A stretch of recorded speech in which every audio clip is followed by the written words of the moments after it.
नमस्कार सर्वांना. सखी सोबती या माझ्या यूट्यूब चॅनलमध्ये तुमचं मनापासून स्वागत. तुम्ही रोज देवाचं नाव घेता, पण कधी विचार केलात का? नावात इतकी शक्ती असते की शरीराच्या प्रत्येक कणातून जप होऊ शकतो.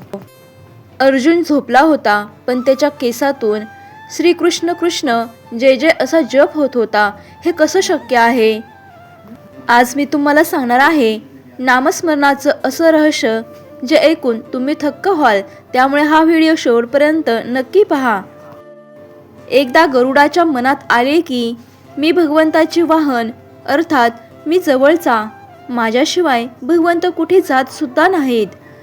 श्रीकृष्णाला माता रुक्मिणीनंतर मीच प्रिय, तरीही श्रीकृष्ण त्या अर्जुनाला कसे काय एवढे महत्त्व देतात?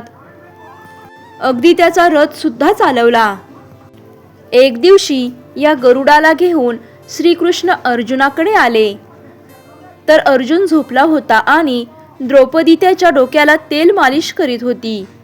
प्रत्यक्ष श्रीकृष्ण आले तरी हा उठला नाही. हे पाहून गरुडाला अजूनच राग आला.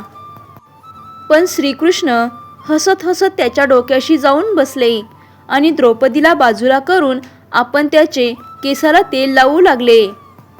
आता मात्र कहर झाला. या विचाराने गरुड निघणार तेवढ्या श्रीकृष्णाने त्याला आपल्या जागेवर बसून अर्जुनाचे केस हातात घ्यायला लावले आणि श्रीकृष्ण उठून बाहेर गेले. रागानेच गरुड बसला. त्या शांततेत त्याला श्रीकृष्ण कृष्ण जय जय, श्रीकृष्ण कृष्ण जय जय असा मंद आवाज ऐकू येऊ लागला. जप कुठून येतोय हे पाहता गरुडाच्या लक्षात आले की आपण जे अर्जुनाचे केस हातात घेतोय त्यातूनच नव्हे, तर अर्जुनाच्या रोमारोमातून नामस्मरण होत आहे. आणि अर्जुनाची महती गरुडाला कळून चुकली.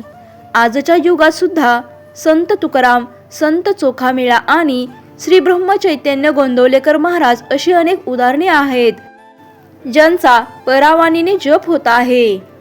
मंत्र जप हा 4 वाणीने होतो.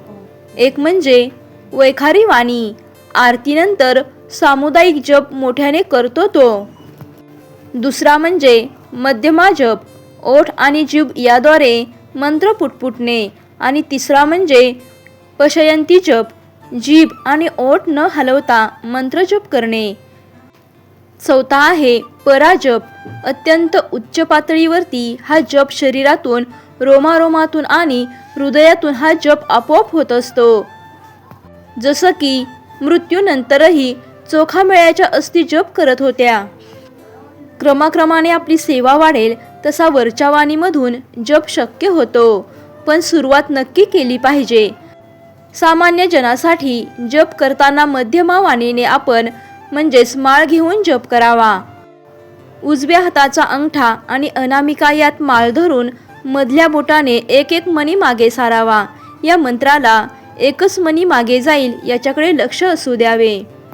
जप करताना डोळे बंद करून आपले चित्त इतरत्र जाणार नाही हे पाहावे. स्वामी आपल्याला सांगतात, आपले चित्त दुसरीकडे न जाऊ देता माळ जप करताना मेरुमणी ओलांडू नये, माळ फिरवून घ्यावी.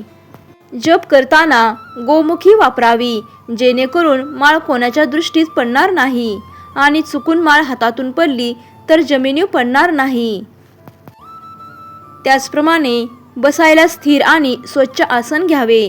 फार जाड नाही आणि फार पातळ सुद्धा असू नये.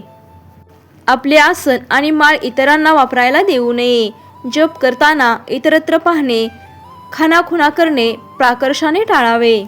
दिवसभरात झालेला जप रात्री झोपताना सद्गुरूंच्या चरणी अर्पण करावा.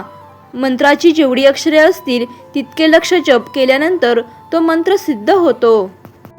तुम्ही म्हणता जप करण्यासाठी वेळ नाही, पण मोबाईलसाठी वेळ आहे, चिंता करण्यासाठी वेळ आहे, मग देवासाठी 5 मिनिटे का नाही?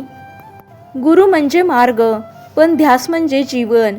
तर तुम्ही फक्त आजपासून रोज 108 वेळा जप सुरू करा.